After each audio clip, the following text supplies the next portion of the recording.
The foundation stone of the dock was laid on the 12th of October 1838, with a ceremony preceded by a procession and a service in All Saints' Church. The Southampton Docks Company was formed in 1835 with the support of London Capital. The Dock Company proceeded to put its case in Southampton, but its first application to the corporation to purchase part of the mudlands on the lower bank of the River Itchen was refused in February 1836. A certain amount of local opposition was forthcoming from those who felt that the development of the docks should be undertaken by the harbour commissioners and the corporation in preference to foreign investors, in addition to which there was opposition from those who said their interests in the developing Itchen wharves were threatened by the proposals.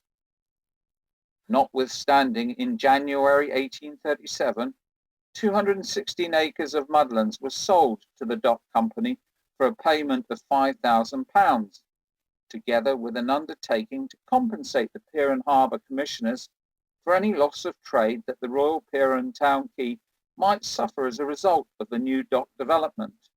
Work started on the docks in August 1839, and by the following year there were over 1,000 navvies in the town employed on the works, a number that rose to 1,600 before the first dock was completed.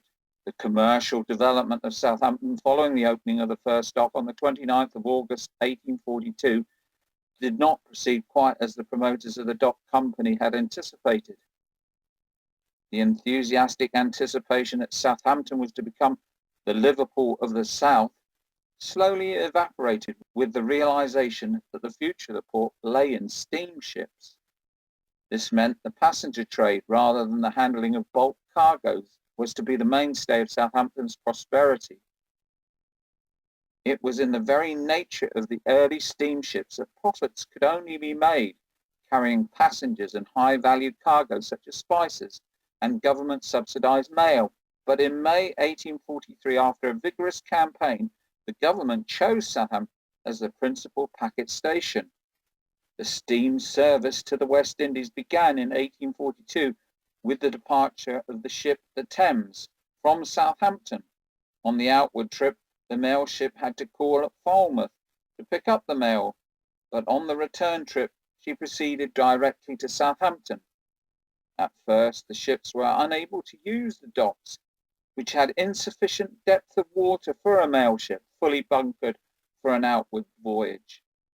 Following further dredging, the first Royal Mail ship entered the dock in 1845. Despite their Admiralty preference for a West Country port as the mail packet station, either Falmouth or Dartmouth, the Royal Mail line favoured Southampton, which it saw as a quiet port far from the bustle of the great naval stations.